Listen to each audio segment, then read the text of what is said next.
I have made some huge mistakes in my cleaning business, most of which I never want to repeat. But there are 3 big ones that I would gladly make all over again because of how much they helped me grow and scale. Whether you're new or you've been doing this for 10 years, if you're worried about messing up, getting to the next level, then stick with me in this video because these mistakes might change the way you look at this business forever. If you're new here, my name is Mike Mack. Over the last decade, my wife and I have built and scaled 2 automated cleaning businesses in 2 separate states. Now I'm on YouTube sharing exactly how we did it. So without further ado, let's get into mistake number 1. Okay, so what was the first big mistake? Well, it may sound a bit ridiculous, but would you believe me if I told you that it was landing a $42,000 per month contract? When we got that account, it was incredible. It was like winning the business lottery. Everything changed. It was amazing, scary, fun, and absolutely thrilling all at once. And it was an unreal feeling, and it was something that we didn't expect would happen so soon.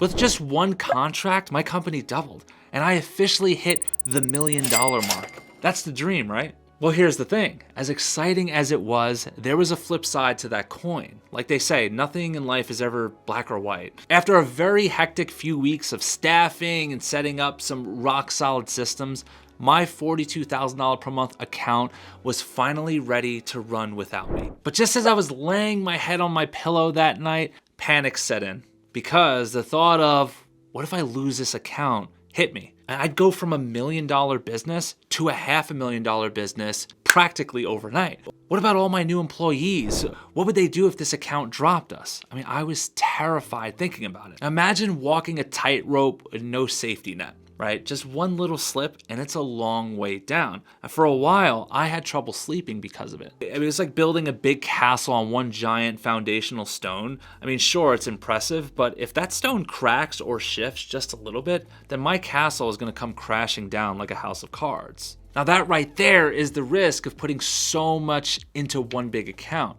One small mistake could be the end of everything, at least for that account. But here's the truth. As stressful as that situation was, managing that account that size, it taught me skills I never knew I had. It showed me that I could hire a large team pretty quickly, I could manage some complex operations, and I can deal with high stakes pressure situations like a pro. Now that confidence stayed with me ever since, and it helped me achieve so many other goals. So while it was risky, I would do it all over again for the growth it gave me. It's something I had to go through to reach the next step. And sometimes you have to step into the unknown to learn something new.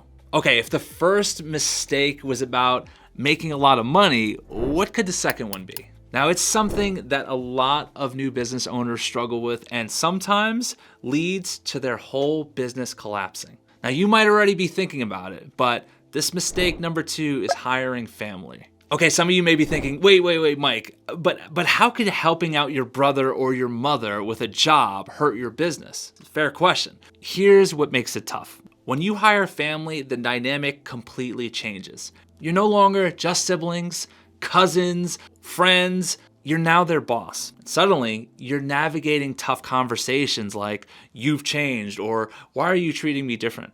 But the truth is, you're just trying to run your business and take care of your clients at the same time. Doing that, it's hard in itself, but throwing family into the equation, that just creates a giant mess that can be incredibly hard to clean up. And then there's the awkwardness of mixing personal relationships with professional ones. The lines blur and things can get messy pretty quickly. An example would be, what do you do if they make a mistake and it hurts your business? Do you hold them accountable like you would any other employee? Or do you just let things slide because they're your family?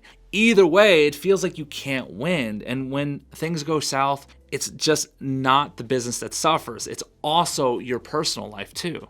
But here's why I don't regret it. Hiring family was a mistake, and I had to learn not to do it. It taught me to set boundaries, and it gave me the confidence to build a team without relying on people I already knew. That's a huge step in growing any business. Okay, now to finish things off with my third big mistake that I would repeat. And it's something you probably wouldn't expect, and it's something you definitely want to think long and hard about. It's starting a franchise. Now, joining a franchise is like renting a house. Sure, it feels safe and you have a roof over your head, bread, but you're pouring money into someone else's pocket without ever owning anything on your own. Now, how could you grow your business when it's actually not your business? And that's what a franchise is.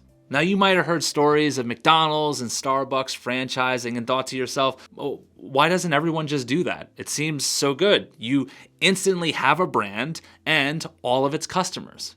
But it isn't always sunshine and rainbows like they love to tell you. Just look at the franchise I was with took 23% of my revenue, handed me underbid accounts, and didn't teach me how to find my own customers. I wasn't building any brand equity. Every year I spent working under their name was just another year I wasn't growing my own brand. And if I stayed too long, I'd have nothing to show for it except a list of clients who didn't even know who I was. Now, let me be clear. I would not buy another cleaning franchise now. I already learned my lesson. But if I had to start all over from scratch, knowing nothing about the cleaning industry, well, then I would make the same choice. That franchise gave me a crash course on how the business works, and it helped me avoid a ton of rookie mistakes that would have cost me a ton of money. Without it, who knows? I probably wouldn't have the business I have today because of it. It wasn't perfect, but it was an invaluable stepping stone in my career, because it gave me the mentorship and just support that I needed, along with the mindset help to at least build a very profitable business. Now, there are no avoiding mistakes entirely. Mistakes in business are like detours on a road trip. They're frustrating and they take you off your main path, but they often lead to some unexpected lessons and skills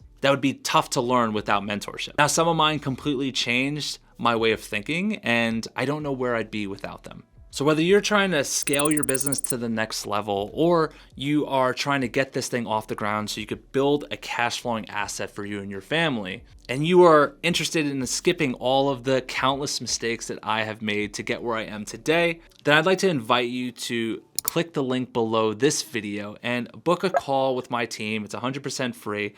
Get on the call, talk strategy, and my team is going to help you put that together. And if it makes sense, maybe we work together. For everyone else, I want you to check out this video on how to land your first high ticket client without stress, because it's gonna be exactly what you need. Either way, see you soon. Peace out, Cub Scouts.